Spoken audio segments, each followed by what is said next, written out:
What you're seeing here is something I created. It is a remote control using my Spectrum DX4E soldering gun. I'll plug it in for you so you guys can see that it works. There's two no chromium wires there. Let me plug this in here. It's a 3S 11.1 volt battery. Plug this in.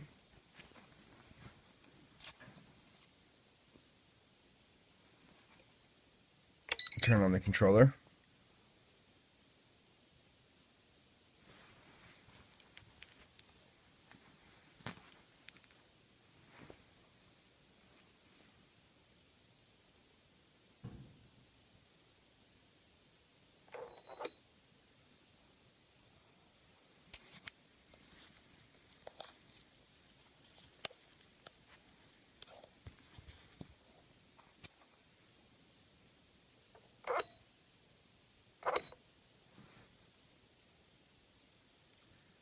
It's just a 15 amp ESU or ESC, sorry.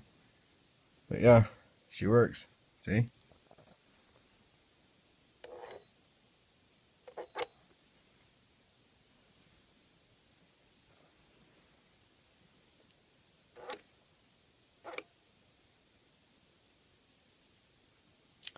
Subscribe if you'd like to see more like this.